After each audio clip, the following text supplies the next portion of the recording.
गीता में छिपा है जीवन जीने का सार, जानिए उसके कुछ अंश। श्रीमद् भागवत गीता में भगवान कृष्ण के द्वारा रणभूमि में अर्जुन को उपदेश दिए गए हैं। गीता की बातें मनुष्य को सही तरह से जीवन जीने का रास्ता दिखाती हैं। गीता के उपदेश हमें धर्म के मार्ग पर चलते हुए अच्छे कर्म करने की शिक्षा देते हैं। महाभारत में युद्ध भूमि में खड़े अर्जुन और कृष्ण के बीच के संवाद से हर मनुष्य को प्रेरणा लेनी चाहिए। चलिए जानते हैं, जब अर्जुन युद्ध भूमि में जाते हैं तो अपने सामने पितामह और सगे संबंधियों को देखकर विचलित हो जाते हैं।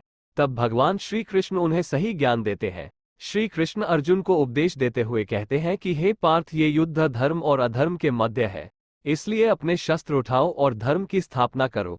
भगवान श्री कृष्ण धर्म के मार्ग पर चलने की शिक्षा देते हैं। मनुष्य को भी धर्म का पालन करना चाहिए। गीता में कहा गया है कि क्रोध से भ्रम उत्पन्न होता है, जिससे बुद्धि व्यग्र हो जाती है।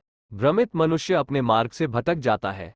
तब सारे तर्कों का नाश हो जाता है, जिसके कारण मनुष्य का पतन हो जाता है। इसलिए हमें अपने क्रोध पर नियंत्रण रखना चाहिए।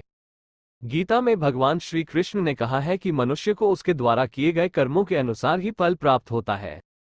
इसलिए मनुष्य को सदैव सत्कर्म करने चाहिए। गीता में कही गई इन बातों को प्रत्येक व्यक्ति को अपने जीवन में मानना चाहिए।